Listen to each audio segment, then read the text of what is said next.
Hello everybody and welcome to Pairodice Games Monday Night Modern. I'm Alex, and it's been a little bit since I've been able to join you guys for some coverage here. I was sick for quite a while and then out of town in Phoenix, Arizona for the Players Tour here just recently. So been a little bit, but a little rusty. Get back on the mic. Definitely gonna be a good time. We got a little bit of Bart versus Nathan Blue Moon and Niv to Light. So this is modern, a little bit of a departure from the Pioneer that we've probably all been watching all weekend. But Niv to Light is definitely one of those decks that was a little bit more familiar to Pioneer for most people for a little bit. It fell off the face of the earth a little bit in the last couple of weeks due to the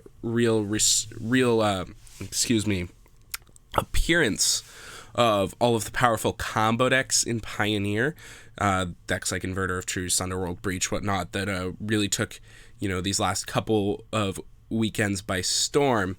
But in Modern here, we get access to a few other cards that make everything a little bit more reasonable. Everything flows a little bit more smoothly. We get Pillar of the Perunes, which helps quite a bit with the mana. It lets us tap for 2 colors to cast our multicolored spells, which is a very big gain. And then we also get some extra, anti-combo stuff. But that being said, the deck is incredibly powerful in fair matchups, while it does struggle a little bit in the unfair ones. So I think that Bart's probably going to be pretty comfortable playing against, Blue Moon from Nathan. This seems like the type of matchup where you're probably hoping to sit down against if you're bringing Niv to Light. Obviously the actual Blood Moon card here from Nathan going to be problematic against a 5-color deck. But if, Bart's able to keep that one off the battlefield and whatnot, he should be okay. Obviously the real best matchups for this deck are the, random creature, synergy decks, thinking decks like Humans, various Collected Company mashups, that type of thing. They're very, very, very removal heavy, these Niv to Light decks. They have a lot of spot removal spells and, all over the place colors in order to really facilitate Niv Mizzet. But let's take a look at how the game is progressing so far. Looks like players just hitting their land drops to start things off here. Nothing too crazy. I see that Nathan has upgraded to the Theros basics. Pretty strong upgrade. I approve of this decision here from Nathan. Alrighty, let's see if we can get a look at some cards in hand here. Scalding Tarn off the top for Nathan. He's got a Brazen Borrower in his hand. It's the only card I got a particularly good look at there. I think I saw Lightning Helix in Bart's hand earlier. That's obviously not one of the ones that's going to matter too much. Bart's probably got quite a few cards that he's going to be rather unhappy with in Game 1 in this matchup. There's going to be a lot of removal spells that we don't really need, like Lightning Helix, for example. And he's really going to want more stack interaction, and it's probably going to be one of those things where Game 1, if he manages to draw, or if he happens to draw a lot of those not so great cards, he could end up in a pretty rough spot, though I'm sure he knew what Nathan was playing. Nathan, a rather prolific Blue Moon player around these parts. He's been playing the deck for years, so I'm sure he's not getting surprised. Probably would not have kept a, incredibly removal heavy hand like he may have in the dark against another player.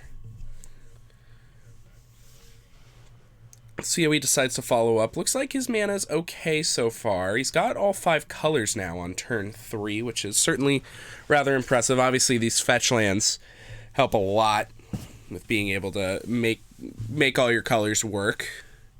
It's one thing that Pioneer does not have access to. That's why we see the inclusion of cards like Gilded Goose and Sylvan Caryatid in order to be able to ensure you can cast your spells. Looks like he's thinking about jamming a Teferi here on turn number 3 into 3 mana from Nathan. No Archmage's Charm available for Nathan interestingly enough, but it seems unlikely that it's ever going to really resolve, but it looks like he's just going to jam it, make Nathan cast his spell, and, if he manages to catch Nathan without one, he will be in a pretty good spot. Snapcaster Mage. The response here from Nathan. So he's just going to go ahead and snap opt-in response. This means that the Teferi will resolve, interestingly enough, and that's going to put Bart in a rather interesting spot here. I wonder if you're supposed to unsummon the Snapcaster Mage. It certainly doesn't seem very good.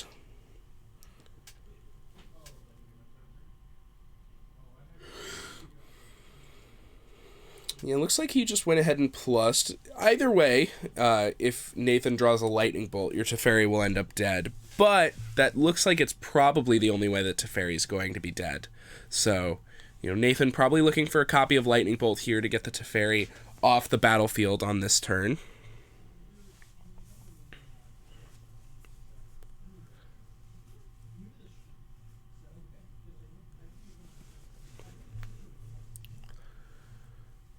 I don't think I see any lightning bolts in Nathan's hand here. Looks like he's going to follow up with Thing in the Ice, so certainly no lightning bolts as he taps out of his only red mana. That's got to be good news for Bart here going into turn number 4. He's not got too many huge threats until the 5th turn of the game, when we'll see cards like Niv-Mizzet Reborn and Bring to Light, although I suppose I did speak a little bit too soon here. I forgot about the Brazen Borrower, even though I did mention it earlier. So Petty Theft will return Teferi to its owner's hand. 2 damage gets slapped over at Bart. Then he'll go ahead and draw another card. Thing in the Ice with 3 counters on it now. Here's Wooded Foothills. Mana still progressing rather well for Bart. Obviously, that's sort of like the boxes you need to check with this deck is my mana okay? Can I keep this hand? Is like, just step 1 is my mana playable? Do I have the ability to cast the spells I need to? Step 2 is, all right, now does my hand do anything? So it's a rather high bar for keepable hands in this deck on average, I think, for certain. Here comes the Teferi. I think I would like to see an unsummon on Thing in the Ice here, and looks like Bart agrees.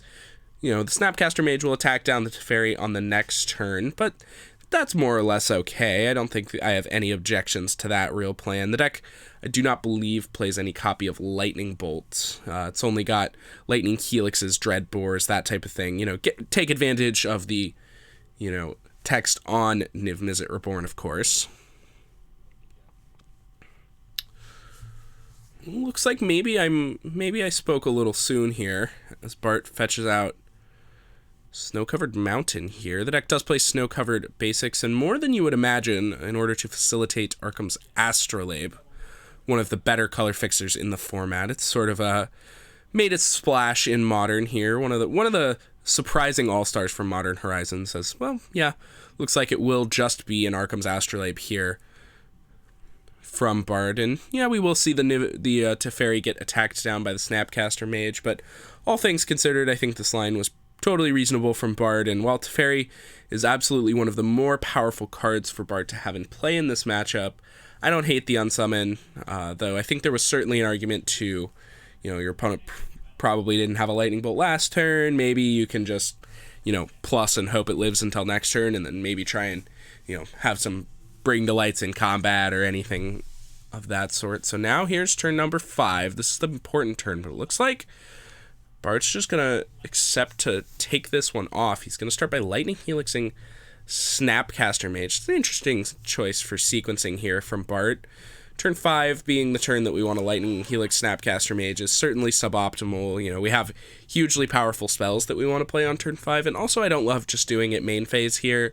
Your opponent's playing a flash deck. If they care about the Snapcaster Mage, they'll want to protect it on upkeep or whatnot, so looks like your opponent does not care about Snapcaster Mage. They're going to draw 2 cards on end step with Archmage's Charm, and even if this was their plan, I would have preferred to see, a Lightning Helix in response to an Archmage's Charm at the end of turn, for example, or whatever. All of this, mostly marginal, however, as we'll see Scalding Tarn go ahead and fetch out a Mystic Sanctuary now. Mystic Sanctuary most likely putting Archmage's Charm back on top of the deck. In fact, it is. Nathan, happy to draw that one. Must have plenty of lands in his hand. He's going to be looking for as many hard counterspells as he can find in this matchup to try and prevent the large threats from Bart's side of the battlefield from entering. I feel like if Niv Mizzet ever resolves, the game's probably just over. It's kind of my headcanon for the matchup. You know, we need to either stick a Blood Moon or get our opponent in a Cryptic Command lock or something before anything huge resolves. And if Niv Mizzet ever hits, it's probably just going to be too many cards for us to overcome, unless, of course, the Niv Mizzet is particularly poor.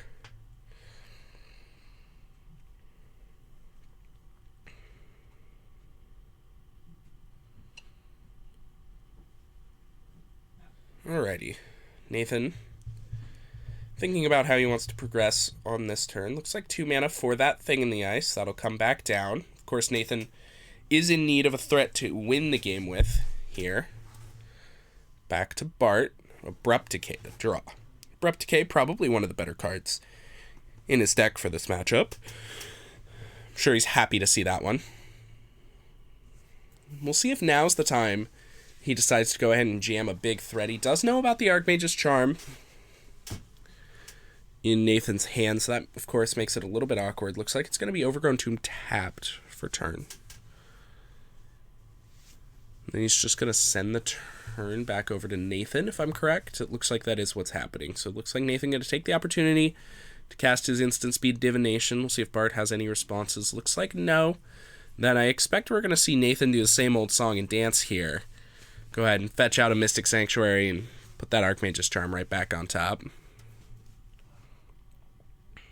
It looks like, indeed, that is where we're going to land.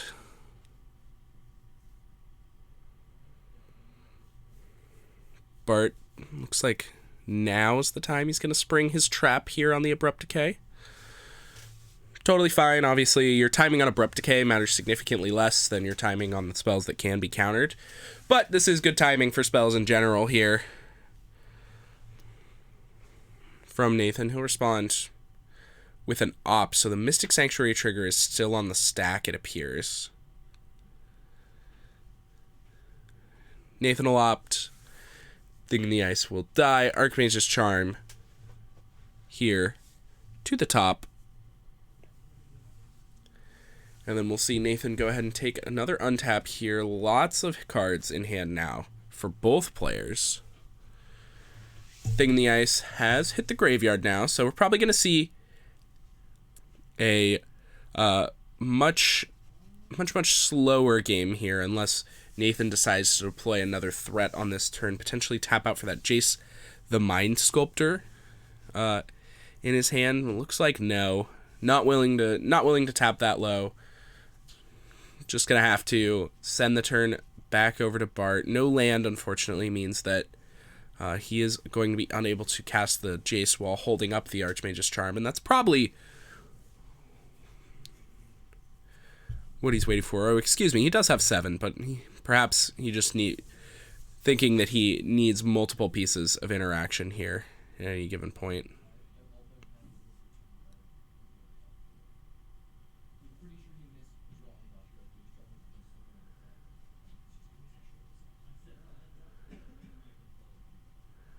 Looks like a little bit of draw go here from players.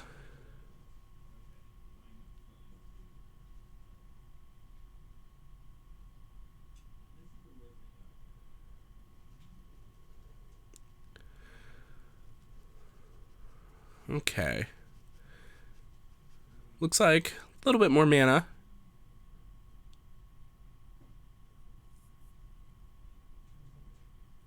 Here is Bloodbraid Elf from Bart. This is obviously one of the better spells to cast into open mana from your control deck, because you're going to end up with 2 spells on the stack. Oof.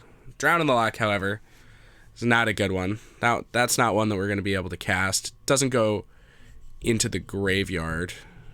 I don't think he wants to cast that. There's no legal target except for the Bloodbraid Elf on the stack. So if that wants to go into your graveyard, you have to counter your Bloodbraid Elf, and you don't want to do that.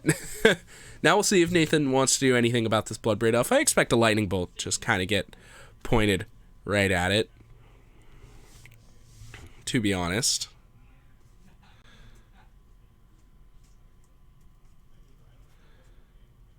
And it looks like that is the case. Lightning Bolt takes out the Bloodbraid Elf. Now we'll see end step another Archmage's Charm, drawing 2 more cards here from Nathan. Oh boy. This is a lot of Archmage's Charms this game. These Archmage's Charms are really doing work. And here's a Brazen Borrower. Nathan deciding now's the time to get his beats on. What? Lightning Helix will go ahead and get pointed at the Brazen Borrower. Ooh, Nathan having none of it. Just gonna snap off the Force of Negation here on the Lightning Helix on Brazen Borrower. Certainly an interesting decision. Nathan's a big fan of... Oh, did he exile Jace the Mind Sculptor for that? Oh my god. That may be the like least valuable Jace I've ever seen. You ever exile a Jace to Force of Will to counter a spell on your Brazen Borrower? If he has another Jace, I get it, but if no, well, there's another Jace on top, so I guess whatever. And apparently this guy's a pro, but like, I don't know, man. I feel like I understand that Brazen Borrower attacks and stuff, but like, I feel like Jace the Mind Sculptor is just a better win condition than Brazen Borrower, but yeah, Nathan's got plans here, and looks like he's gonna plus on Bart here with his Jace. No need for Brainstorm. Hand is stacked. Not wasting any time. Time for some double threat action. Attack you for 3 plus my Jace. Gonna have to deal with these. Looks like that card's gonna stay on top. Here's an attack for 3. Bart to 17 now. Bart's been fairly conscious of his own life total, playing most of his lands tapped here, which looks to be somewhat important now that he's got plenty of time to be able to find the threats he needs to find. Supreme Verdict was the card that was left on top there. And it looks like Bart happy to just go ahead and cast it here. Oh, looks like maybe 5 mana. Okay. Just going to jam Niv Mizzet here. This one certainly will not resolve. Cryptic Command here from Nathan. He'll have to take 1 point of damage off of his Fiery Islet, but that's no big deal. Looks like second mode is Return Mystic Sanctuary. This obviously very, very powerful with Jace in play. It means that you're going to be able to play the Mystic Sanctuary, put the Cryptic Command on top, Brainstorm with Jace, draw the Cryptic Command. It's very, very strong. Of course, that would require Nathan taking a turn off of his patented plus my Jace and attack you for 3 plan. But it seems just fine given that we have both plans. You know, we can attack for 3 every turn regardless what we're doing with Jace, and brainstorming every turn with Jace means that our attack for 3 plan is going to probably get there. So Nathan's certainly very far ahead at current, and I'm a little worried, you know, for Bart going into the sideboard entirely because of the card Blood Moon. Blood Moon's a big one that Bart's going to have to think about a lot in the post-board games, about when he's fetching, and, you know, playing a 5-color deck into a Blood Moon deck just does not seem very easy at all, as we do see exactly the Mystic Sanctuary into Brainstorm here from Nathan. That being said, he will be able to take a lot of these pretty bad cards out of his deck. You know, the Lightning Helixes and all that can go. The Supreme Verdict, you know, that one doesn't look very good. And he'll get to upgrade his spells with things like Dovin's Veto and whatnot. So that's certainly much better.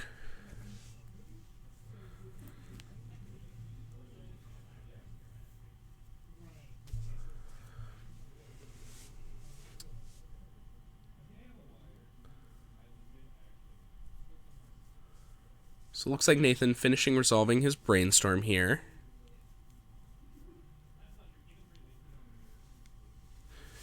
Looks like he's put 1 card back already, deciding what the second one will be.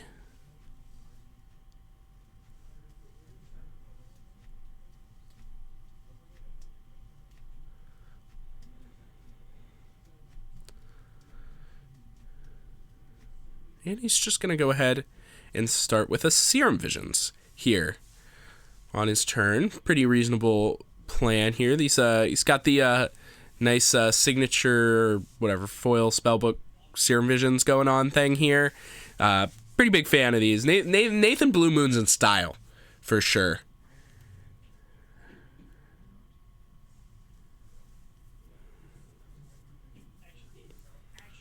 All right, and here's attack 4-3. Obviously, Nathan knows about the Supreme Verdict in Bart's hand, so he knows that, this Brazen Borrower Beats plan is not quite going to get there, though, ironically enough, Cryptic Command actually does a pretty good job of countering Supreme Verdict just by returning Brazen Borrower to Nathan's hand, which is kind of funny here. Obviously, the spell can't be countered, but Brazen Borrower can be returned to Nathan's hand if he so desires. It looks like Nathan not willing to fight this battle. Just gonna let the Brazen Borrower go. He's still got his Jace. Jace is plenty good to win the game with. I tend to agree. He doesn't have his foil Worldwake Jaces yet, which I'm pretty disappointed about.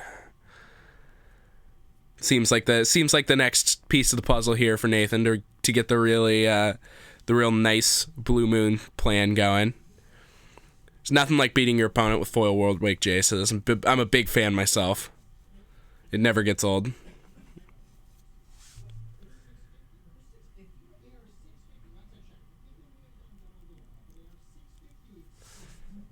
All right, so looks like Dreadbore going to get pointed at Jace here. Obviously, Bart knows this one's not going to happen. And, he's just done here. I respect this concession. He's so dead. He's only got one card in hand. It's Bring to Light. It's never going to resolve. Active Jace the Mind Sculptor. Opponent's got 7 cards in hand. Yep. Absolutely done here. Oh, getting an update. No, foil Worldwake Jaces are like $650 right now. Okay. Yeah, that's down from what they've been in the past, up from what they've been recently. So $650, you know, it's just a cool $1,300 for Nathan to get his 2 Jaces up to elite status. So it seems worth it to me. Okay.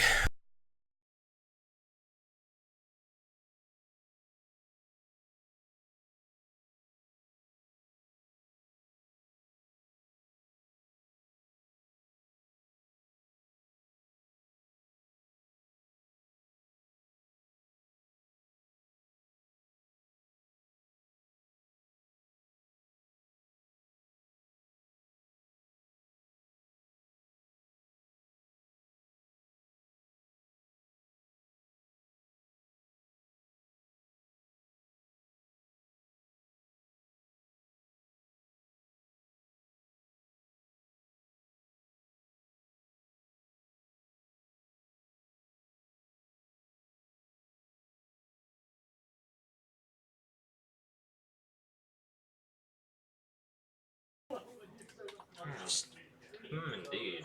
I know, like... Have we returned? Are we once again?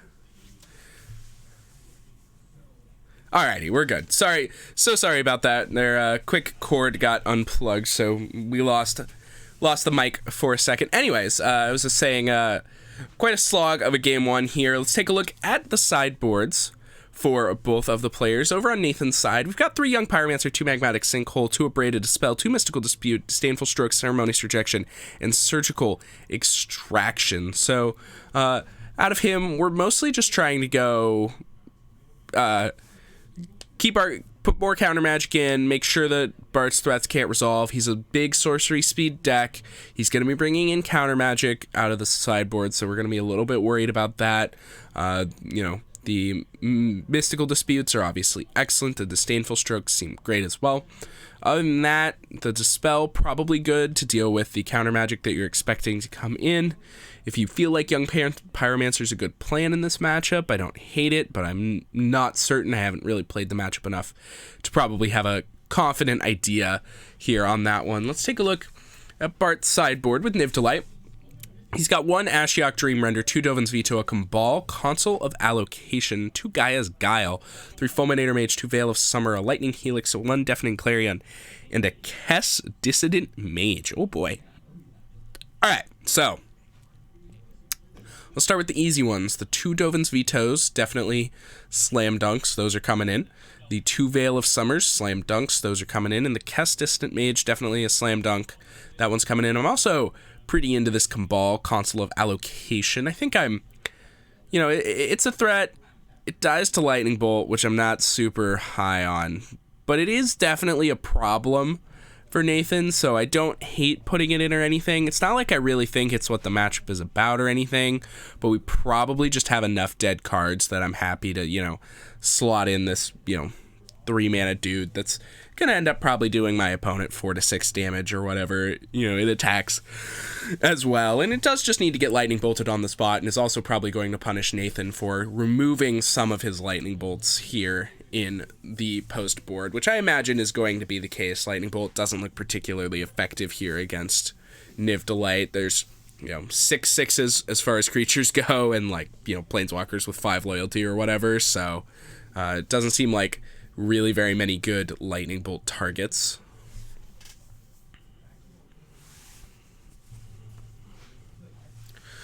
Looks like Bart has finished sideboarding already. Rather quick and easy, swaps out here for Bart.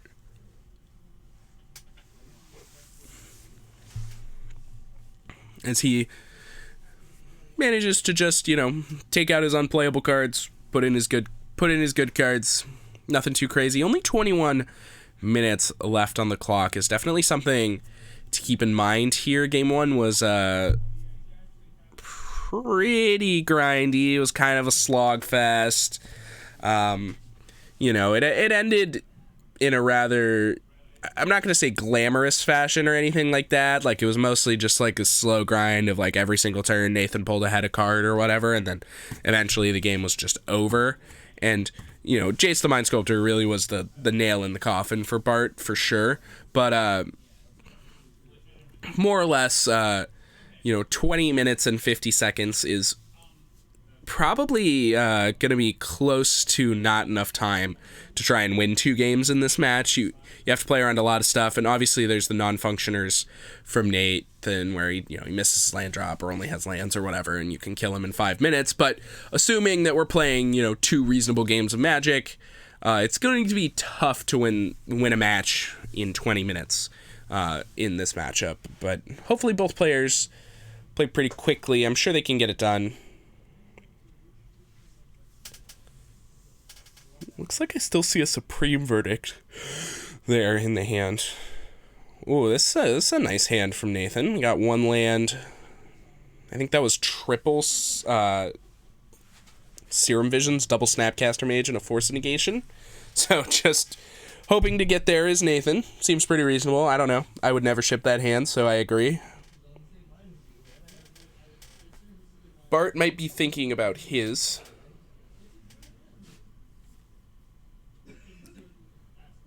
A little bit longer.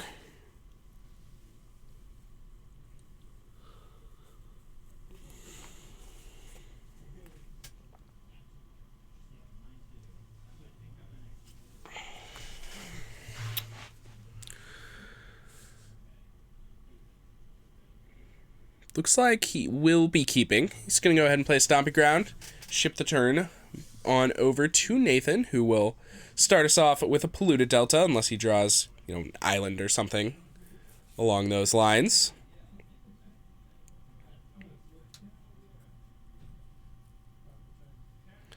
Lightning Bolts off the top. That one does not look very good right now. I think we're going to see a nice Island and a Serum Visions here. Could be a Steam Vents. Could be time for one of those, but obviously Blood Moon's going to be one of your better cards in the matchup, so preparing your mana base for it earlier is reasonable to me, but it looks like it is Steam Vents time here, decides Nathan. Can't say I really hate the decision. When you only have 1 land, making sure it's Steam Vents is usually a totally reasonable hedge.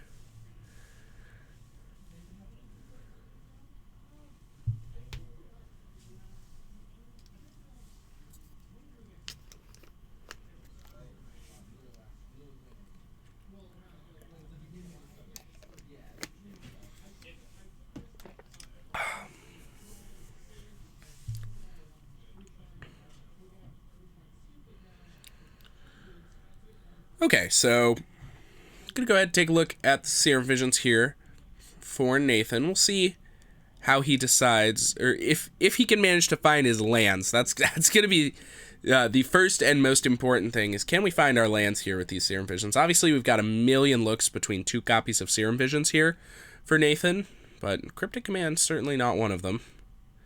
There's at least one land I see on top, though not getting a good look at the bottom card. I think Nathan's going to be in a disparate position to put anything other than lands on top of his deck. He's got an entire hand full of spells. I mean, I would probably be tempted to keep exactly the card Blood Moon on top of my deck because I'm real greedy, but I think that island's going on top for sure. But it looks like Nathan gave a think about the second card. I'm still thinking about it. Oh, it's a Spell Snare. That one is pretty interesting. I think that one needs to go to the bottom. The Spell Snare is going to be best on this. It would have been great on turn 1 or whatever, but we aren't going to draw our Spell Snare till turn 2, which is going to be our opponent's turn 3. I don't think I really want access to that. If our opponent's going to have an impactful 2-mana play, like, for example, Wrenn and 6, we aren't going to be able to get our Spell Snare in under that in time, so I think if I were Nathan, I would have shipped that Spell Snare. I don't think that's quite where we need to be, and I think it's just so important that you hit all of your land drops up to 4 that, like, topping any non-land card here is a really big price. So we will see Island from him, and then we'll see a Serum Vision. So we'll go ahead and draw his Spell Snare.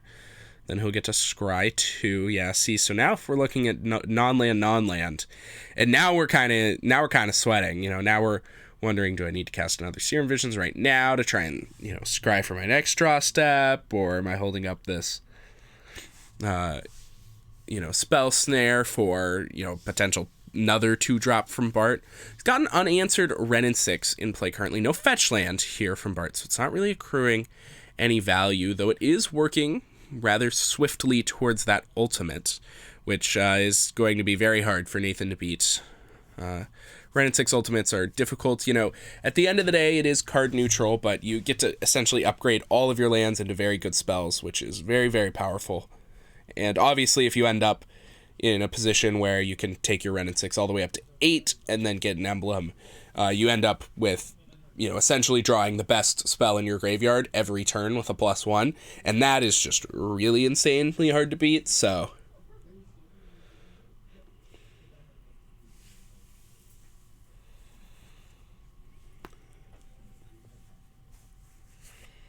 not 100% sure where we're at in the turn right now. Perhaps Bart's thinking about casting a 2-drop here. I'm sure Nathan would be thrilled if he did. Looks like he's just going to say go. Nathan, yeah, forced to just toss a Lightning Bolt at the Wrenn and 6, which I'm sure Bart is plenty happy to see. If you're getting Lightning Bolt for your Wrenn and 6, you're going to be happy about it. And if you're not, you're going to be happy about it. And yeah, now Nathan misses his 3rd land.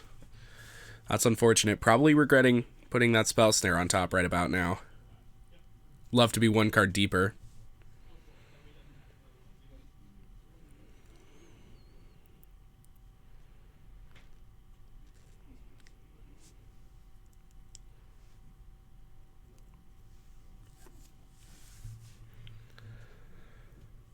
Alright, we'll see how Bart wants to proceed now. Still no fetch land, it looks like. I'm sure we would have seen that for turn by now if he'd drawn one. Seems like obviously the best thing he could be doing. Time here in the match, still looking like quite the issue here for Bart's side of the battlefield. Only a little under 14 minutes here to try and finish out this match. Looks like just an Arkham's Astrolabe and a tap land. It's going to be all for Nathan. Here comes just a dry Snapcaster Mage. Just going to try and attack down the Wrenn and 6 here. Nathan just trying to get some trades in. Well, he has to. He's passing the turn. He drew an opt. I really wanted to see that opt on main phase there. I mean, we really need to hit our land drops here. Like, opt on main phase. I understand that we have like a remand in our hand that we need to hold up and all that, but if we're missing if the top 2 cards of our deck aren't land, and we're missing on the remand, I think we're gonna lose. So I'm pretty off not casting the opt. I think you just need to cast the opt, get greedy, try and hit your land.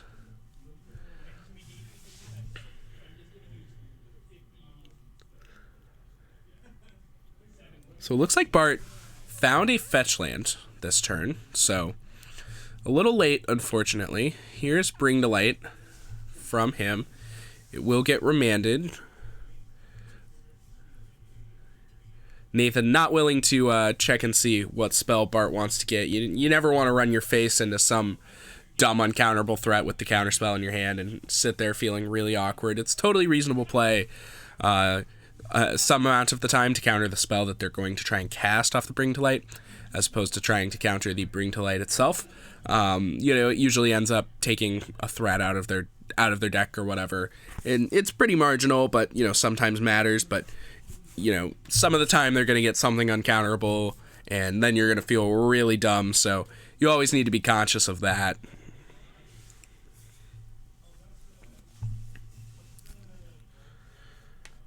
All right, here comes Bring to Light numero dos here. Run it back. If at first you don't succeed, try again, will Bart.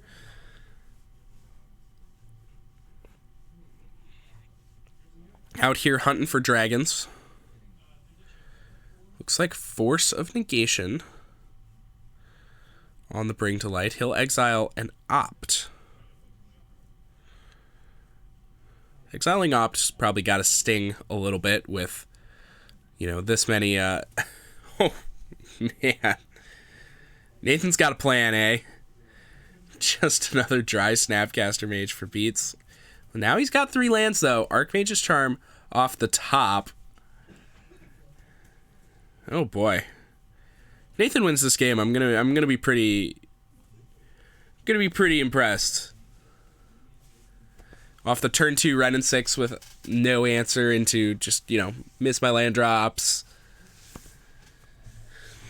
Pretty functional hand from Bart as well. It wasn't anything crazy good. He had a turn 2 Ren and 6, but no fetch lands to really accrue value with it. He managed to get exactly 1 extra land off the Ren and 6, and of course, he got a Lightning Bolt out of Nathan's hand in the process, so obviously the card was quite good.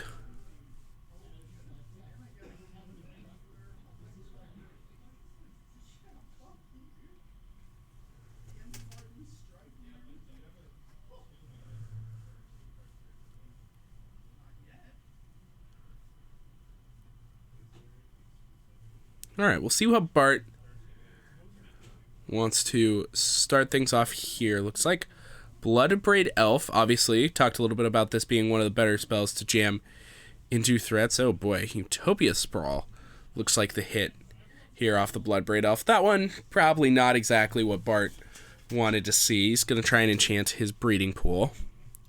It's fine, it's a little extra value on top of your 4-mana 3/2 with haste, but you definitely want to see something a little bit more powerful there if you're Bart.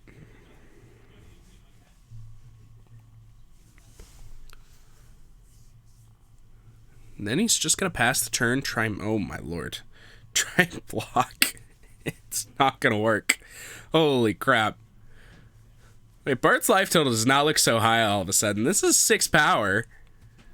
6 is a lot of power, man.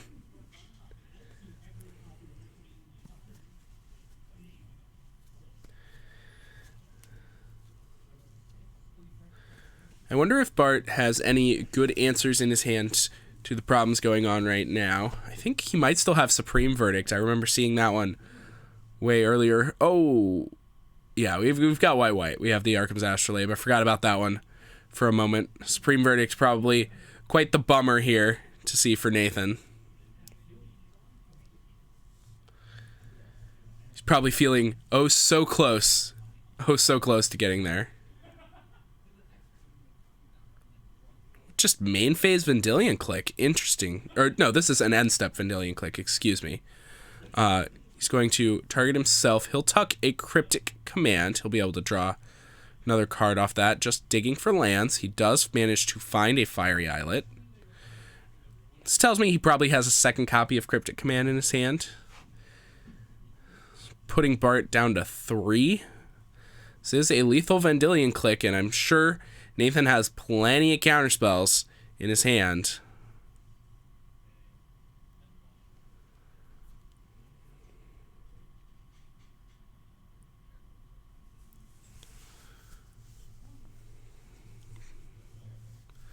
See if Bart has any answers to the 3/1 flyer. I'm sure he's got at least some things he can do. It's just, you know, what things can I do and also beat a counterspell?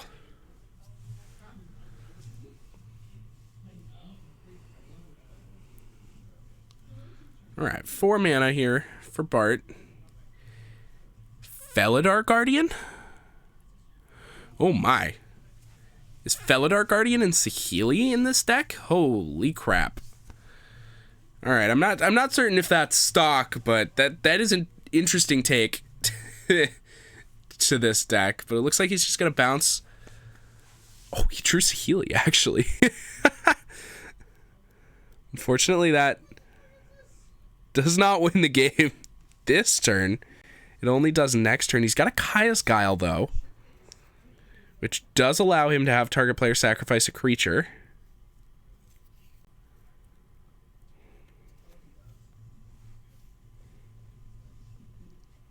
But with only 3 mana and, you know, Nathan's hand stacked full of counterspells, I don't think there's anything that Bart can have here to be able to win. Is he's going to try and jam the Kaya's Guile, and it's not going to resolve.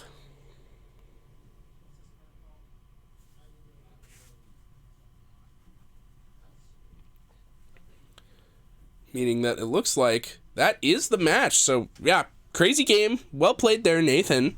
That was pretty sweet. I'm not gonna lie. Nathan's usual Blue Moon beats plan seems really close. Oh yeah, Bart's hand was like pretty insane. It feels pretty bad getting punked out when your hand is this good against Blue Moon by some dumb Vendilion Click and some Ambush Vipers. But yeah, I guess props to Nathan for knowing when it's time to go play an Ambush Viper. It worked out really well this game. So anyway, I'd like to take a quick moment to thank our sponsor for the stream tonight. Die Hard Dice is the absolute best in dice. If you are into any type of tabletop RPGs or any type of dice game in general, you absolutely want to include Die Hard Dice into your play. They make phenomenal metal dice. They feel great to roll. They're super fun to play. They look phenomenal. They're super shiny. They're great. I cannot recommend them enough. So if you are into anything like that, I highly recommend Die Hard Dice to up your game, enjoy your D&D games a little bit more and all that. So we're gonna leave you guys with some music. We will be back here for round number 2 very shortly. So make sure you guys don't go anywhere.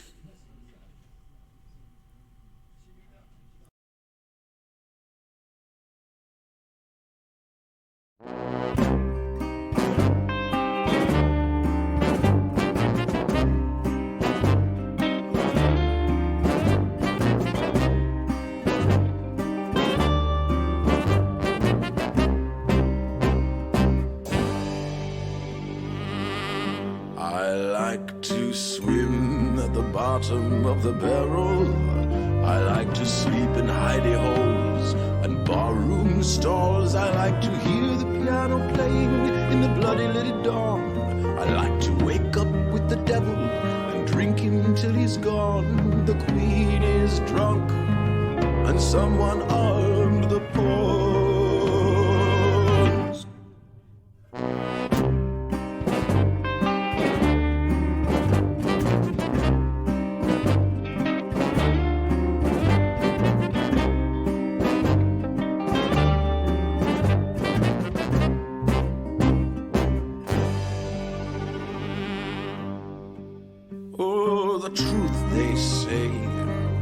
Is an acquired taste, a vice I've never thought to own. There is no cleaner left, so we filter it through cigarettes. For the gambler's mercy keeps us blind and fade.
Occasionally it's a good one. That's a good one.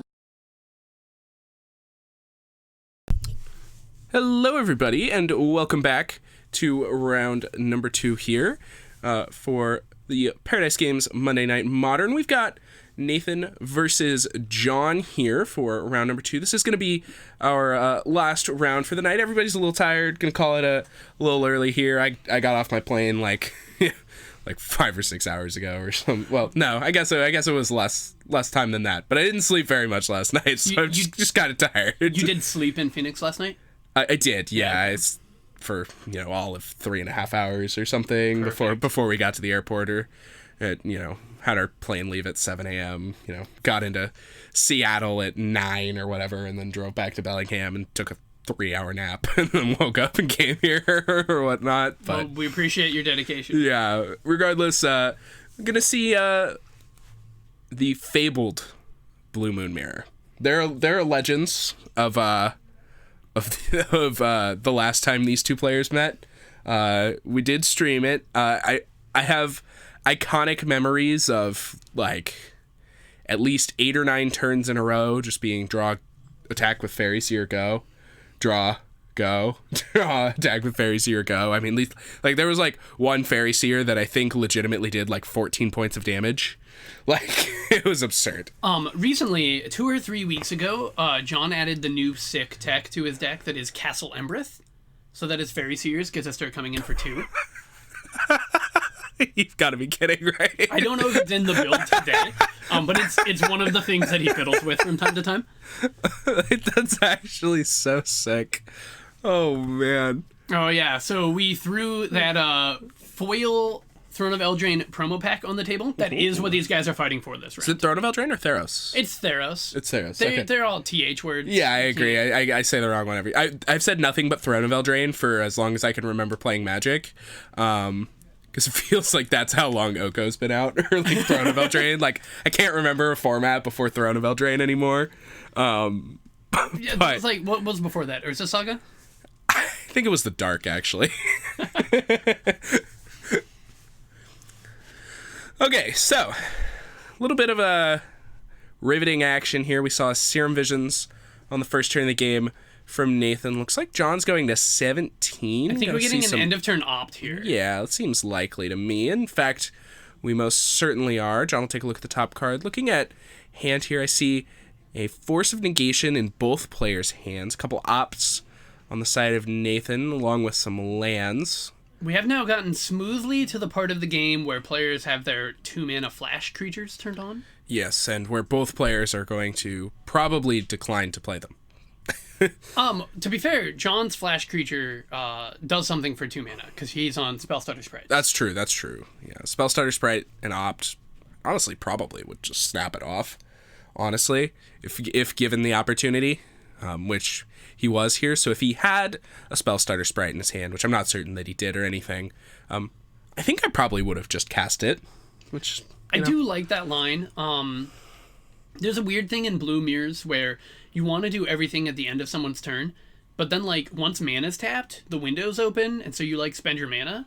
But then the same is true on the other side of the board. Yeah, your mana's tapped, and they spend their mana. You end up in this really weird spot where you try and do something on your opponent's turn, and the first person to do something really good at the end of your opponent's turn ends up usually tapping out your opponent, and then the game just becomes tap all my mana, dumb haymaker, tap all my mana, dumb haymaker, and you end up in this really interesting flash mirror for 6 or 7 turns of the game, and then it usually devolves into Hearthstone by the end of it, because you just don't want to ever give your opponent a chance to counter a spell with Cryptic Command or whatever. Although that's really the middle of it, not the end of it, because at some point you your opponent taps their mana and passes back to you, and you don't feel like you're behind. Yeah. So then you get to untap and then Yeah. play the game the way you want to play it. But now that you're ahead, it gets much easier and yada yada yada. So anyway, looks like John, end of turn, fetch out an island. We'll see what he wants to do with it here.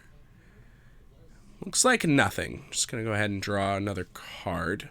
Of course, a remand up here for both players as well, as I believe that is, for the most part, the counterspell of choice floating around in Blue Moon these days. I know there's quite a few Archmage's Charms floating around in Nathan's deck. He's a big fan of that card, I think. Yes. I have seen that man mystical Sanctuary? Mystic Sanctuary, Mystic Archmage's Sanctuary Charm. back Archmage's Charm more than I think I've seen any other card. I've seen him opt to do that when he could opt to get back his Cryptic Command. Yeah, I But believe. he's like, no, I want to draw 2 cards on my time. Excuse me. Yeah, he did that like 4 or 5 times last match on camera, I think. Yeah. All right, here we go. And this is Time to jam a threat. Yeah, time to jam a threat. The Royal Scions. So this is on theme with our Castle Embereth plan of turning these Fairy Seers into a threat here. Yeah, it does end the game a lot faster than you expect the blue-red deck to end the game. Yeah, most certainly. And also, it's just like going to have 6 loyalty or whatever. So it's like, you know, it's not like Nathan really has the ability to like lightning bolt it unless he's got 2 copies of it. And even then, it doesn't feel like a big victory. Force of Negation pitching Archmage's Charm's got to feel like a win here for John, I think. It does earn John the 2-for-1, but it loses him the mana wall. Like, Nathan could do a thing, but I guess he just doesn't. Yeah, it would have been rough if Nathan had tried to jam a Jace the Mind Sculptor here, Or a for Kefnet, example. which he's been known to play. Yeah. Notably, John does have a Force of Negation in his hand, so that you know, tapping out on my turn 3 on going into your turn 4 is a little bit less of a concern here when you've got that Force of Negation for the worst possible card, which is Jace the Mind Sculptor. But still, yeah, I guess Kefnet would have been a big problem. That card is a 5/5 indestructible. Not that I think John was thinking about Kefnet, because I think you're the only person, and you and probably Nathan are the only 2 people in the world who were. But Nathan has a bunch of shiny gold cards in his deck that I can't read. So, like, end of turn, 1 mana, put a spell in the stack. It could be Kefnet. How am I supposed to know? yeah, you're right. All right, opt off the top here for John. He's got this Blast Zone hanging out at 1. Blast Zone, an interesting include in this deck. It actually seems pretty good in the mirror here. Odds are your colors aren't going to be a real issue. If the Blast Zone costs you to be able to cast some spells, you're going to feel pretty bad about it. But if you don't have cards like Archmage's Charm in your deck, you can probably afford to stick Blast Zone in. And it's going to be, you know, a way to interact with cards like Snapcaster Mage just attacking, Vendilion Click, or even, you know, Jace the Mind Sculptor, theoretically, without having to use the stack, which is a pretty big deal. And also you can do it at the end of your opponent's turn, which is a good way to counteract the whole, like, you know, sorcery speed thing that we play pattern that we discussed a little bit earlier. And here's a Hypnotic Sprite to counter the Thing in the Ice. I was just going to mention Thing in the Ice as the other threat that Nathan has that's at 2 mana. Yeah. So Hypnotic Sprite going to attempt to counter target spell with CMC 3 or less. That will get remanded here from Nathan. Now, remanding the Hypnotic Sprite is fine to get you the Thing in the Ice. If you're not afraid of your opponent doing something powerful when you tapped out, which John has tapped out for something modestly powerful before, Ooh, we're fighting. Your own Thing in the Ice could be a line here. Yeah, certainly. But that's not where we are.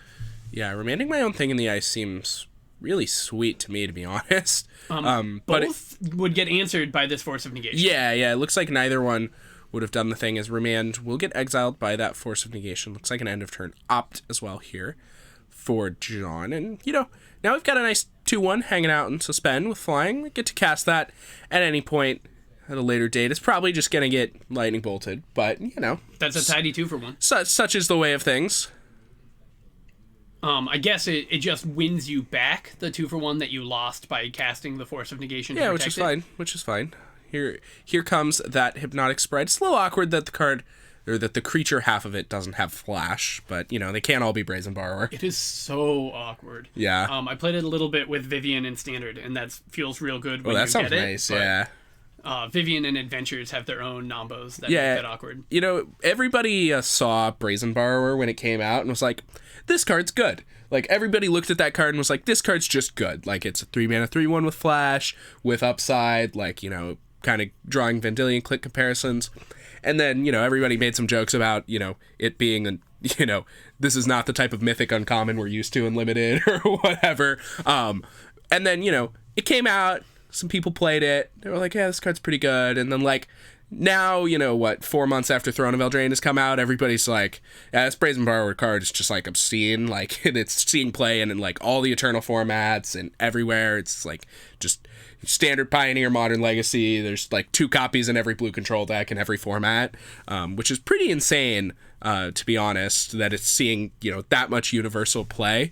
And, really, it's not all that much better than Hypnotic Sprite on its face modes, but the 3-1 having flash is like a really big deal. That is a really big deal. And also, it kind of it does things in the order that you want them to do Yes, it in. certainly. Hypnotic Sprite's kind of the opposite. You really wish you could just tap out for your 2-1 and then have a counterspell later. Yeah, but you end up having to hold up mana for your counterspell and then tap out for your 2-1.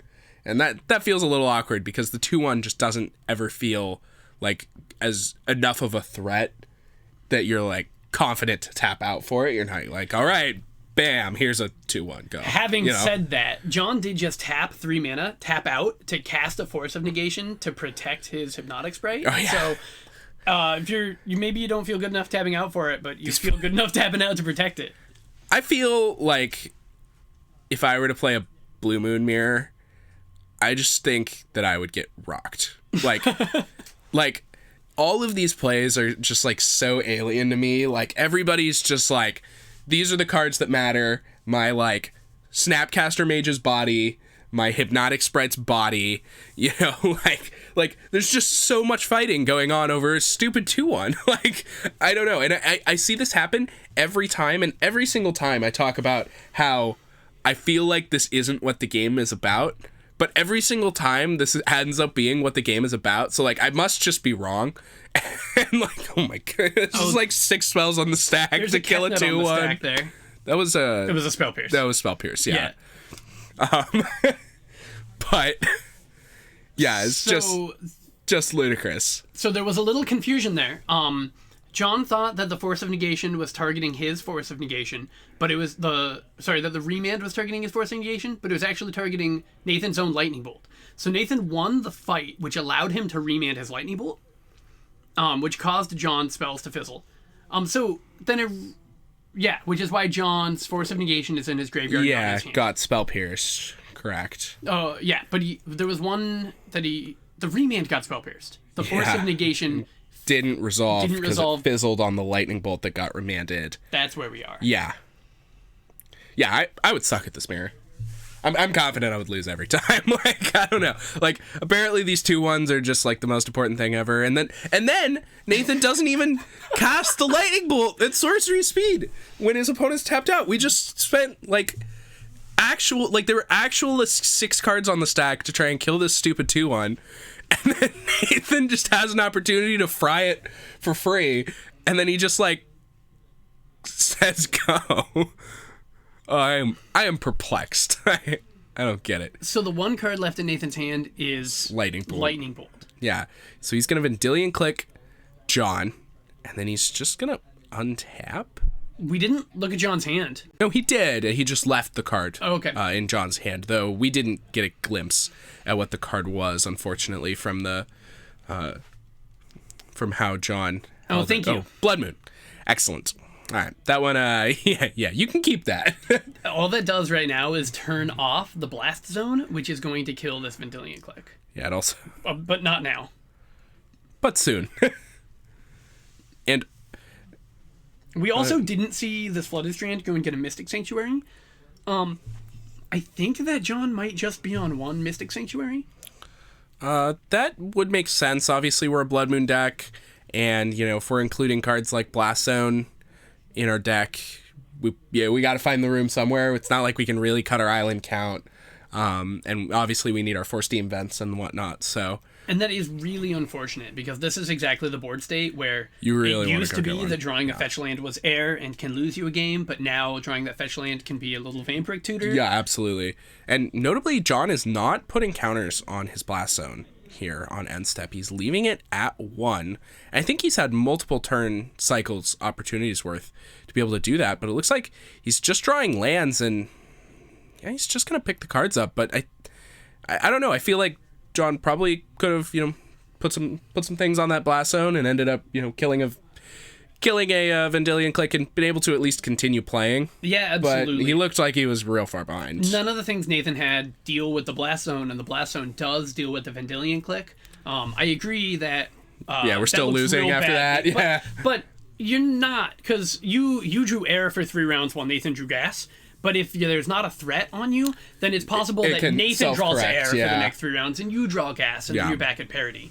So, anyway, that will be the end of game number 1 here. Nathan taking it down. Let's take a look at the sideboards here for Nathan. We've got 3 Young Pyromancer, 2 Magmatic Sinkhole, 2 Abraded Dispel, 2 Mystical Dispute, Disdainful Strokes, Ceremonious Rejection, and Surgical Extraction. What sounds good to you? I think that you want your Young Pyromancers here as a 2-mana threat. They die to everything, but a lot of this matchup is going to be about resolving a threat and surviving a threat, and so I just want my threats to be as cheap as possible. And also, like, this one's actually good. Right. Like, yeah, like, no hate on, like, the dorky body of whatever, like, Snapcaster Mage or whatnot, but, like, it's a 2-1 that doesn't do anything. And if we're slinging 6 spells on the stack to protect our 2-1s with no effects, I'm gonna be much happier slinging 6 spells on the stack to protect my Young Pyromancer, a 2-1 with a very relevant ability. And it wins you that fight, even if you lose the counter. Yeah, absolutely. We're also definitely including Dispel and Mystical Dispute. Oh, certainly. Yeah, those are absolute auto-includes here. And, if you feel like you need extra removal spells, if you're Nathan, for, apparently these creature combat wars that matter so much, you maybe even see a Magmatic Sinkhole or 2. Oh, you did see Royal Scions, but Royal Scions critically goes to 6 mana, of not course it cleanly does. answered with Magmatic Sinkhole. Oh, my lord. Why does every 3-mana Planeswalker go to 6? I digress. Let's take a look at John's sideboard here. He's got 3 copies of Spreading Seas, 1 Relic of Progenitus, 2 Grafdigger's Cage, 2 Disdainful Stroke and Negate, 2 Abrade, 2 Dragon's Claw, and 2 Flame Sweep. What sounds good here? Interesting. I like the Relic of Progenitus because it's so easy to include. Absolutely, you can cycle yeah. it if you need to, and every once in a while it might screw your opponent's Snapcaster Mage or Mystical Dispute. The Negate... Also Mystic Sanctuary? That's what I meant, not Mystical Dispute. Yeah, Thank you yeah, so yeah. much. I could imagine a Flame Sweep coming in. To deal with Young Pyromancer, that's definitely something that you have to keep your head in mind when you're playing against Blue Moon, is they always have Young Pyromancer out of the sideboard, and, like, don't lose to it. Like, this is my PSA. Blue Moon has Young Pyromancer in their sideboard. Remember that. Don't lose to it, because, boy, I've seen it happen so often. And Flame Sweep also, it does kill Vendilion Click. It does kill Snapcaster Mage. So Yeah, like, if your opponent it's Plague Wind, for sure. Yeah. It's going to kill all of your opponent's creatures, and it is not going to kill your creatures, and that effect has got to be better than Lightning Bolt, right? Not automatically, because like it's 1 mana to 3 mana. Yeah, I don't know. Yeah. I think I probably want a couple copies. If I'm talking about Nathan theoretically bringing in Magmatic Sinkholes, then I'm thinking John is certainly bringing in Flame Sweeps or whatever. So I don't want John to bring in Dragon's Claw. Oh yeah. But some number of weeks ago, he said, I don't really know what this card does, so I'm going to bring it in sometimes and see how it feels. And I think he has brought it in this matchup before.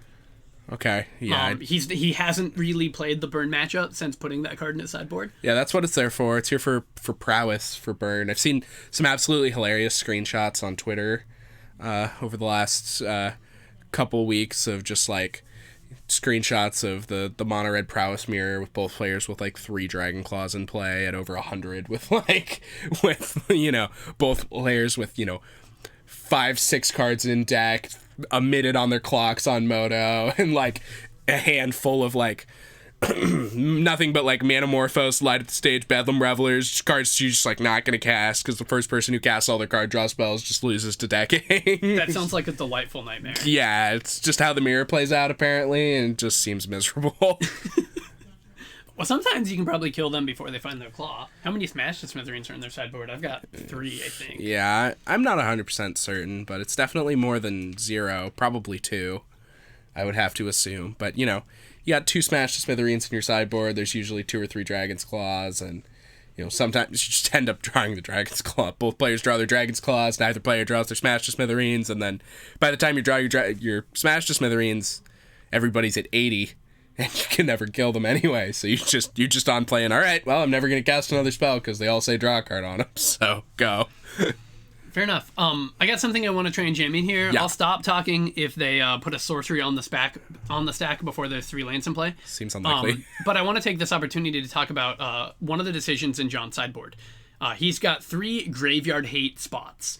and he's got 1 Relic of Progenitus and 2 Grafdigger's Cage. And a lot of times when you're building a sideboard, you want to ask yourself the question, which one is better? And whichever one is better, you want to play 3 of. But in this situation, I really like diversifying, because in a matchup like this, you're going to want a Relic, but you're not going to want a Grafdigger's Cage. Against, like, the Devoted Druid, Eldritch Evolution, Court of Calling deck, you're going to want Grafdigger's Cages, but you're not going to want Relic of Progenitises. And then against Dredge or Grishelbrand or any of that nonsense, you just want all of them. You just want the sweet, yeah. So it's convenient to diversify in your sideboard when there's not a huge downgrade in quality, because some of them are going to have fringe benefits in other matchups. Yeah, and those usually are those minute differences between the relevant cards. And we see there's a little bit of combo floating around right now. That Heliod Spike Feeder Kitchen Finks Malira thing is floating around, and that's certainly excuse me. That's certainly boy. Oh, excuse me. All right, much better.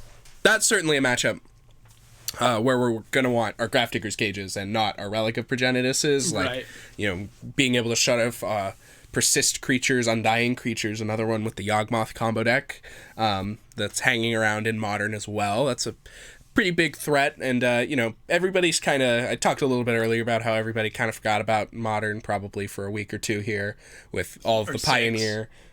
or 6. With all of the Pioneer going on. That's really been on everyone's lips lately with the 3 players tours. We've got Worlds coming up this weekend, so probably going to be quite a bit of standard discussion going on in the meantime. So the standard format, however, is shaking up to be pretty nice, so I'm pretty excited to see. I'm pretty excited for Worlds myself. I don't know about you. Honestly, I don't know what standard looks like post Theros Beyond Death. Locally, we've got mono red and green white bashing against each other, and I imagine that's not what the format is about. Clean Magic.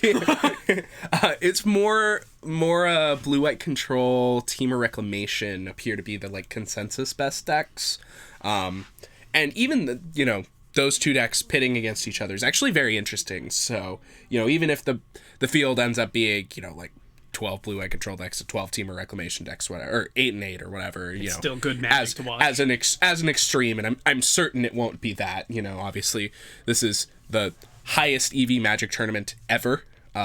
If you are going to put time into finding some broken deck or finding tech for a matchup or whatever, this is the one that they're going to have the tech for.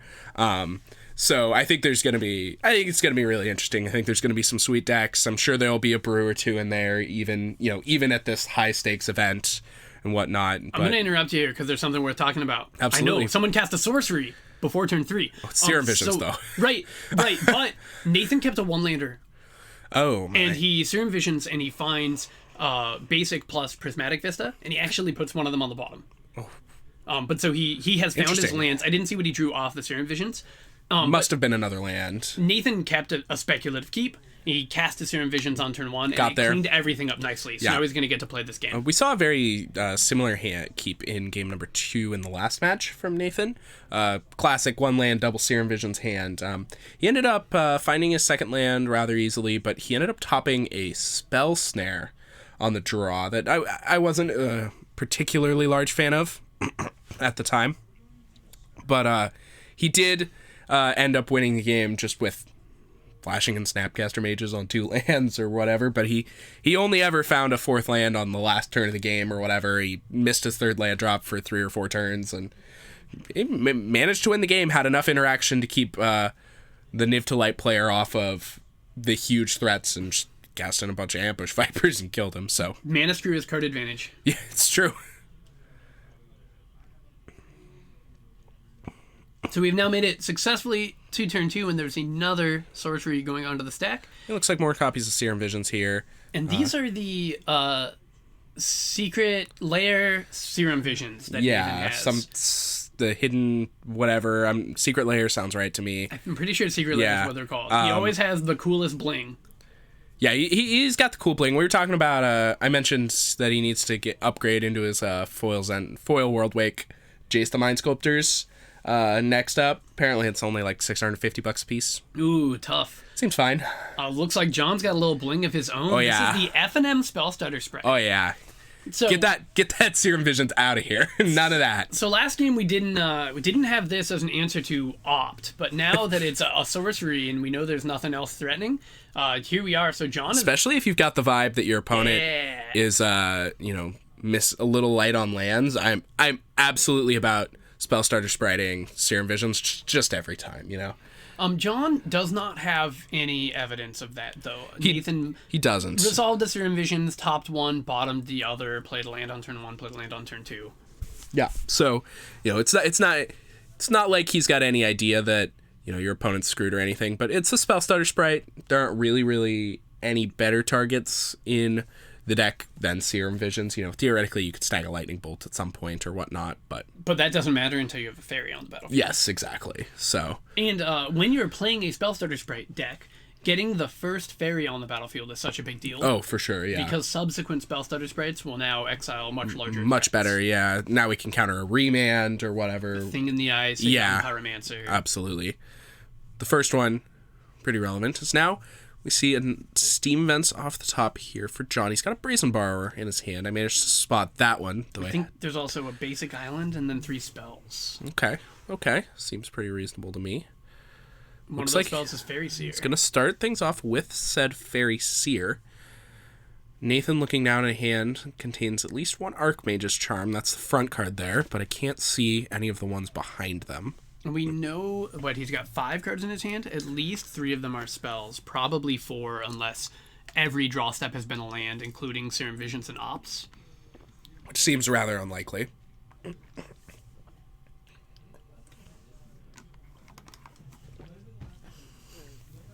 John likes to call Fairy Seer his Serum Visions. He doesn't play Serum Visions, although he does play Opt. But it's a 1-mana sorcery that scries 2, and then it draws a card, and the card that it draws happens to be a 0-mana 1/1 flyer with the relevant creature type. Yeah. It's not too bad.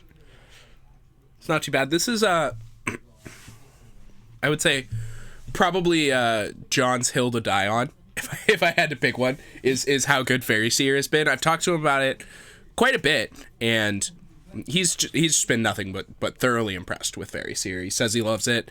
Helps him out so much. He loves the fact that it's a fairy, loves the fact that it's got the Scry 2 on it. That's not nothing.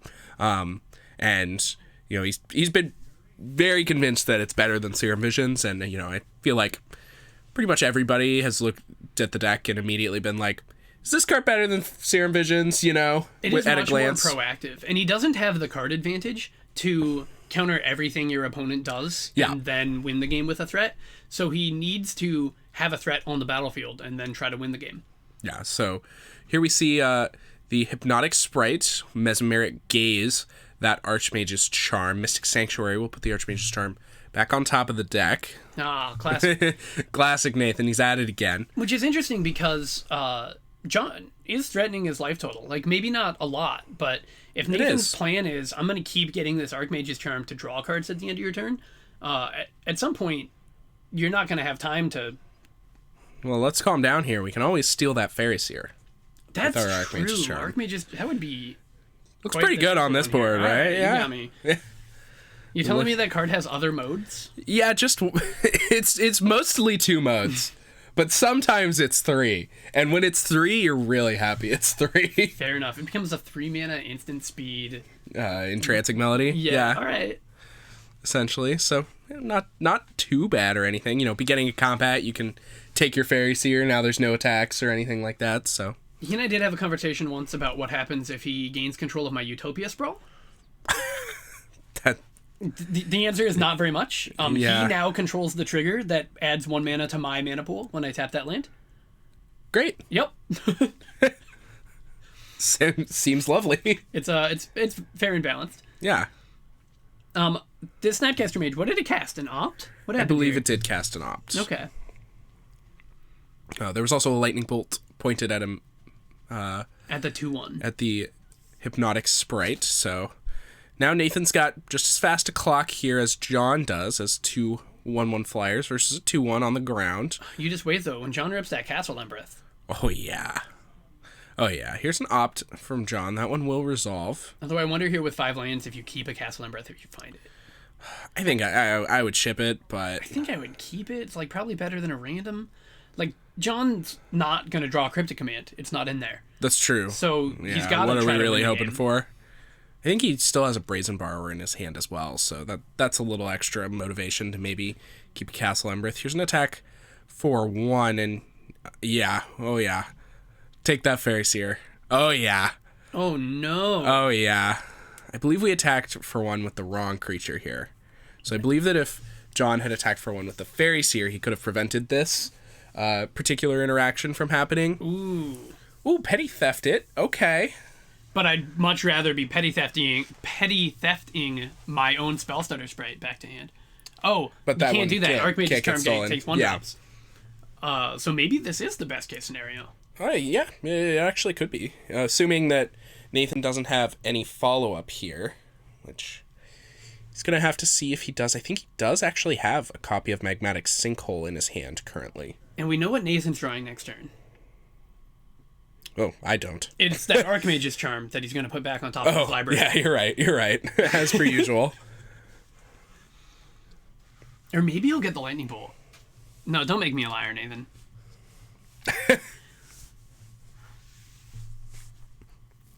Oh, I feel the tension. I'm either wrong or right, and I made my bold claim. Yeah, and now we just have to sit He's slow-rolled and me. ponder. Nope, I should be confident. That's me, right?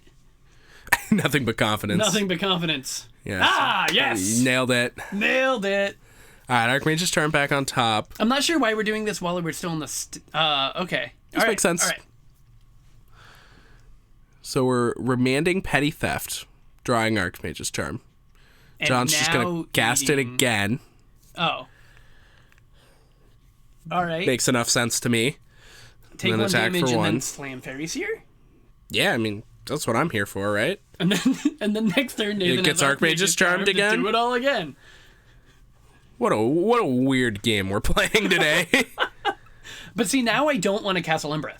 Because now I know that my opponent's going to take my Fairy Seer and I have to handle this 2 for 1. Yeah, we're just going to get 2 for 1 here. Plus this Magmatic Sinkhole is an absolute nightmare. How are we ever beating that? That's going to kill our 3-1. Yeah, what a disaster. We're still ahead in the race. I suppose... Oh. Trading off the Fairy Seer would blow Nathan out, so he can't even attack. Yeah, Nathan's probably not going to attack here. And that puts us well ahead in the race. Us being, is it fairies?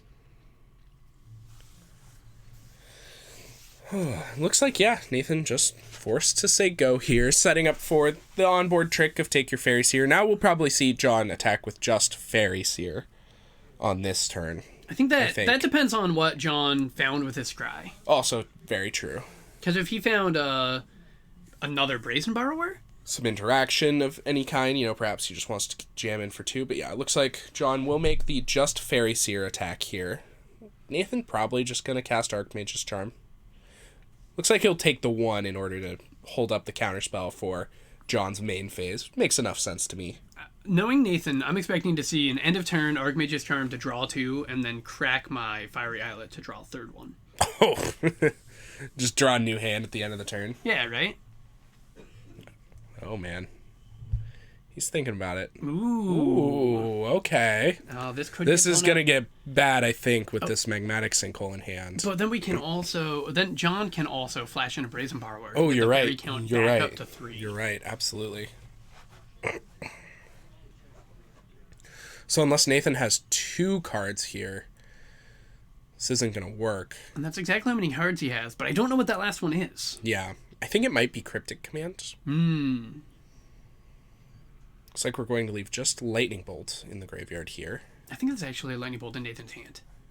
Well, if it's Lightning Bolt, that's we'll going to be real find out real good. quick, right? Yeah, if it's Lightning Bolt, that's going to be real good. The question is, does John see the line?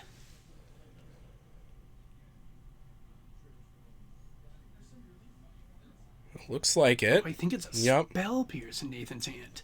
Oh, that could be. I think it's certainly a I'm now confident that it's an invocation. So it could be a Kefnet. I think it must be a Kefnet, actually. Or a Capsize. Yeah. That card's not legal in this format. Blood Moon? Could be Blood Moon. I probably would not still be in the deck. Hey, man. Unlike Kefnet. Unlike Kefnet. Oh, yeah. Kefnet's still here to stay. And now we get to really smack. Our coverage is giving us a Confirmation. Loud spell pierce. Pierce. So this is 5 points of damage all of a sudden. Oh, John's still playing around the Archmage's Charm here, I believe. Or still just keeping the Snapcaster Mage at bay with the Fairies here. I don't know. I just want to attack for 5 here. Like, my opponent's at 10. Yeah. 5 is a lot better than 4 when your opponent's at 10. But, obviously John there are cards to play around here. There are things that could go bad with that attack. So it's not like I absolutely hate it or anything. I just think the risk reward here is probably worth it when you're putting your opponent on the 2-turn clock as opposed to a 1-turn clock.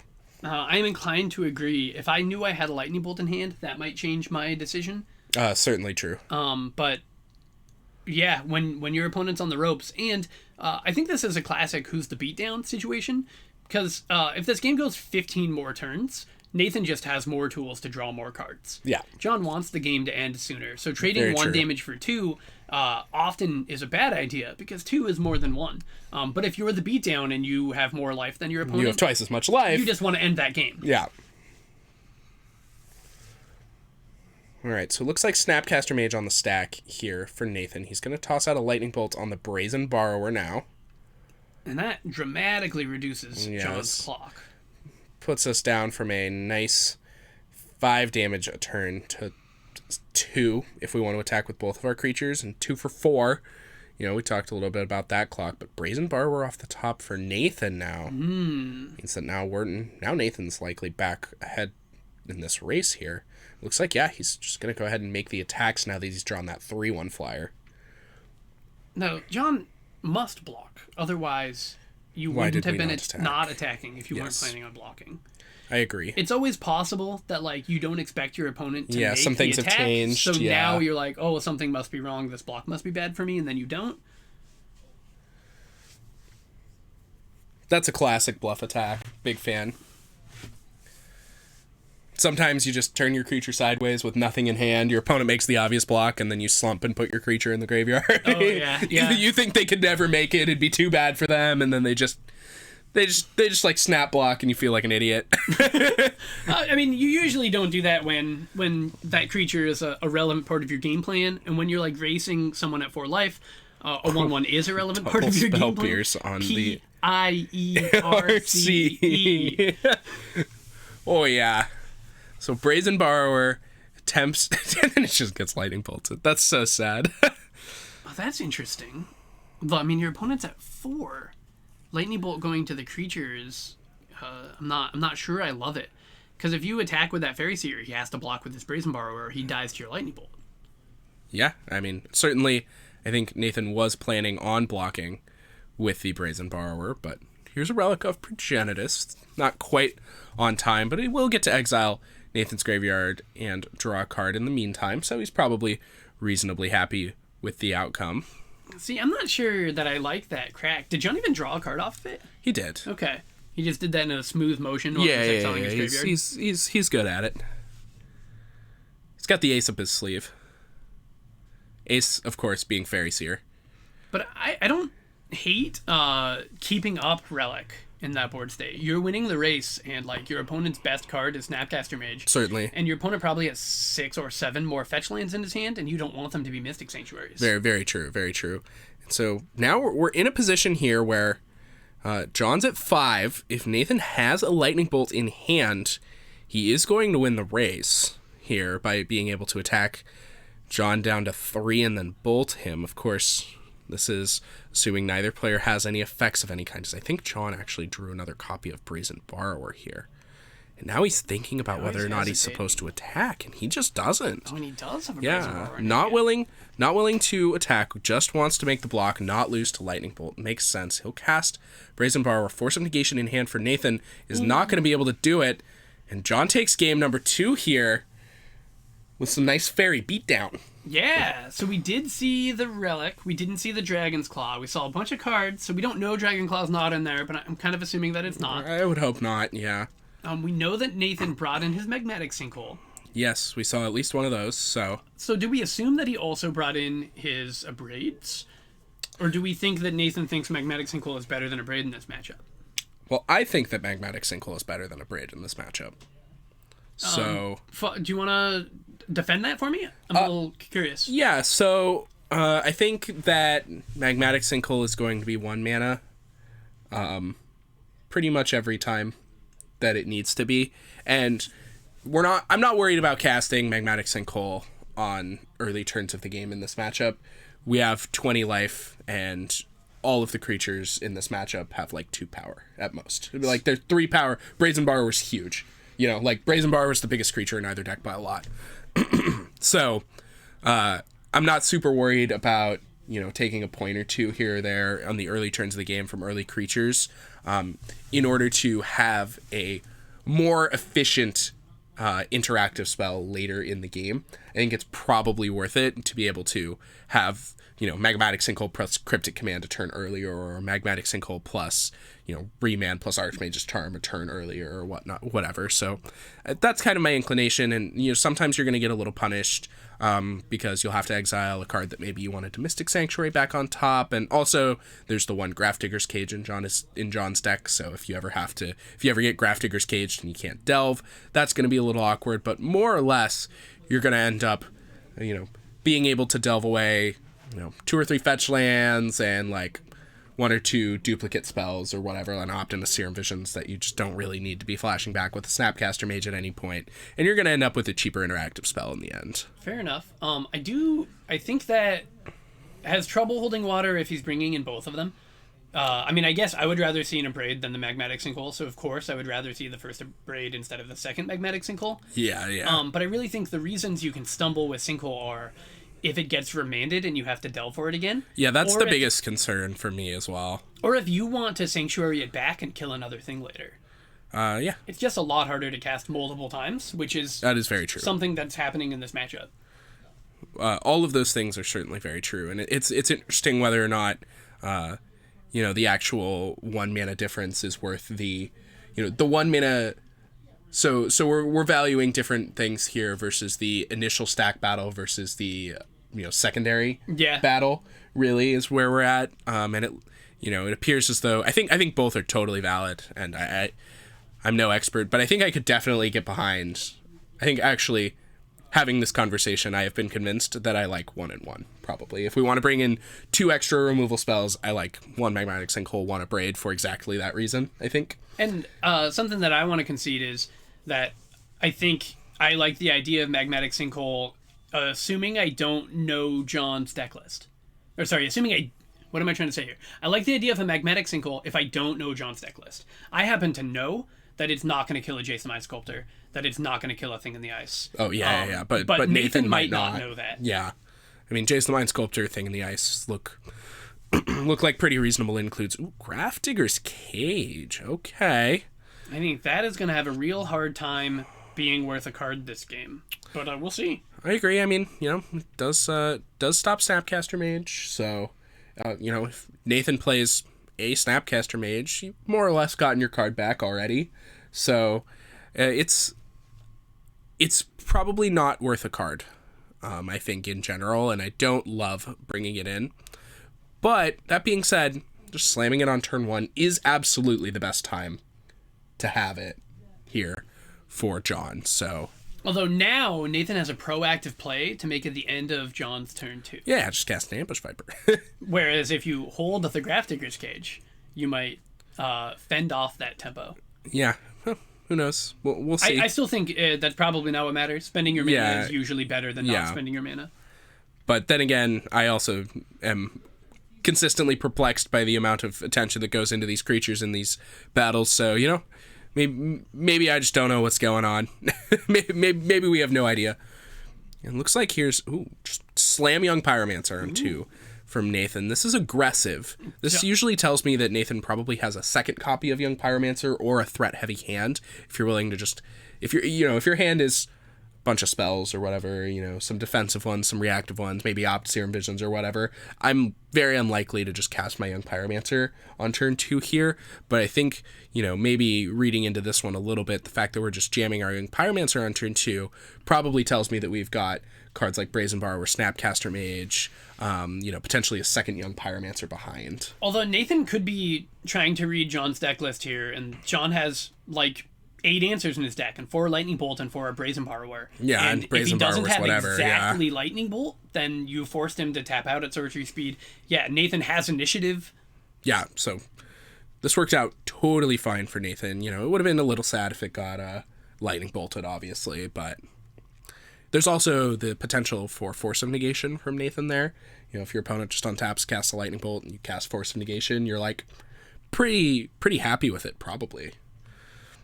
Royal Scions. Okay. So John's going to resolve another threat, or is this getting walked into a Spell Pierce? Spell Pierce would be absolutely backbreaking here. That would be real tough for John to get out of. Even the Royal Scions resolving does not do a very good job. Yeah, I think if Nathan casts Spell Pierce here, I think the game's over. Ooh. Oh, Mystical Dispute counts too.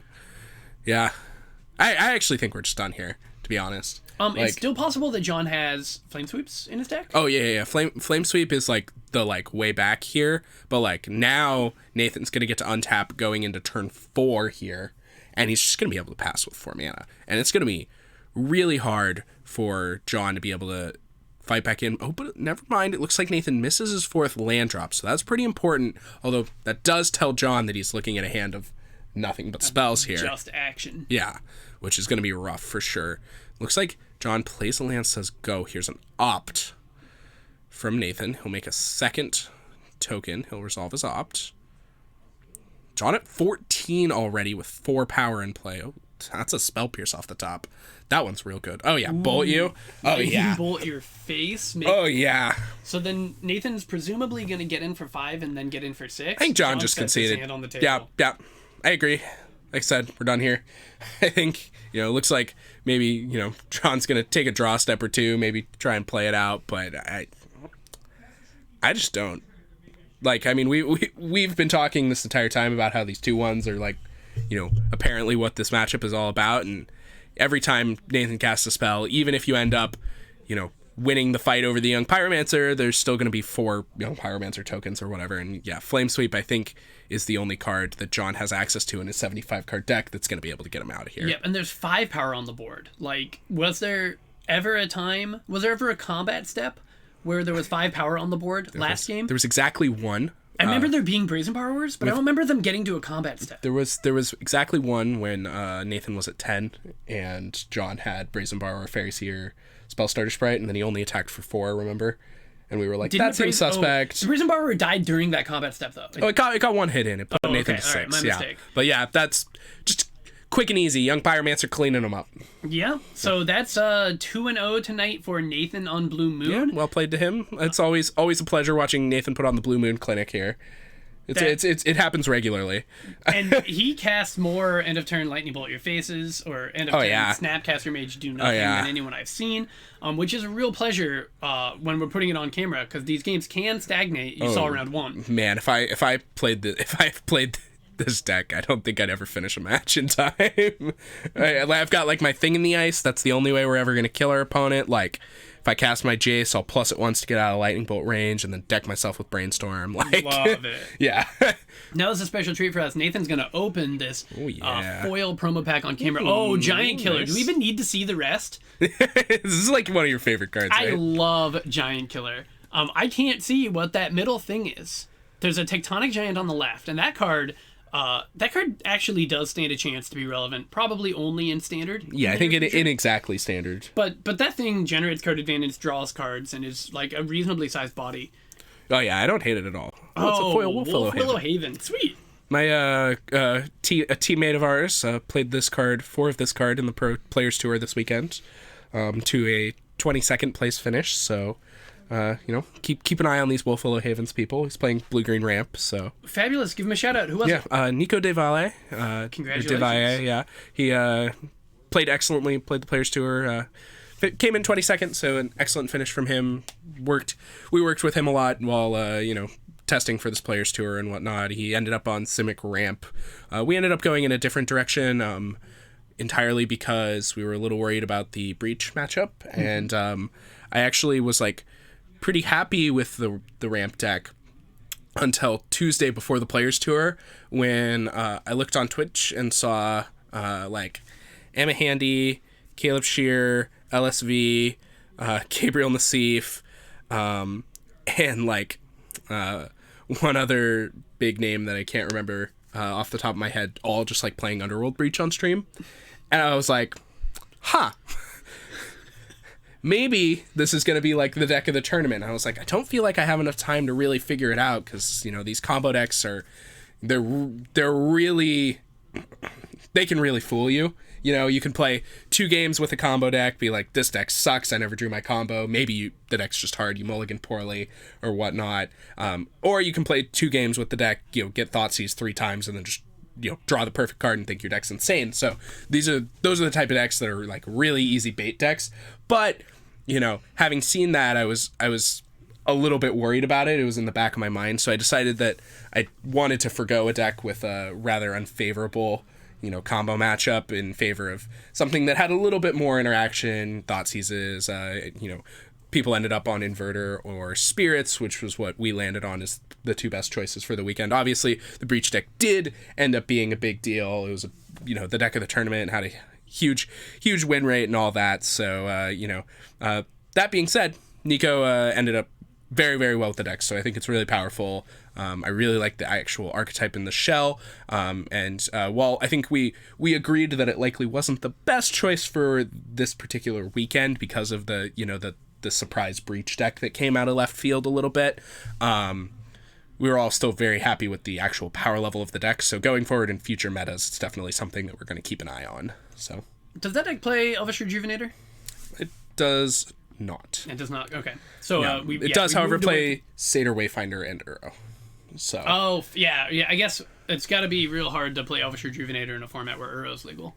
Yeah, pretty much. All yeah. right, fair enough. So Uro's legal in literally every format. I agree. All right. All right. Anyway, I'll go ahead and let you talk about the station ID here. Thank you. I know I talked to you about this, but something I want to throw out there is we're going to have we're going to lose a stream and we're going to gain a stream in the next 2 weeks. This Friday, we are not going to be playing our normal Pioneer tournament. In celebration of Valentine's Day, we are going to be playing Pioneer Two-Headed Giant. It's going to be adorable. And it's... Two-Headed Giant is so messy, we're not going to try and figure out how to create an overlay and put this on camera, so we're not going to stream that. Yeah, absolutely not. It would be a mess. But 9 days later, we're going to give you guys a bonus stream because on February 23rd, we are running our cash tournament. It's going to start early. It's got a 9 a.m. start time, or maybe it's a 10 a.m. start time. Go to pairodice.games and follow that link, and it'll tell you everything. It says doors open at 9 a.m., so it's a 10 a.m. start time. Excellent. See, someone planned ahead. This is our website. This is pairodice.games. They are the people that sponsor the stream. They're the store that these games are played at.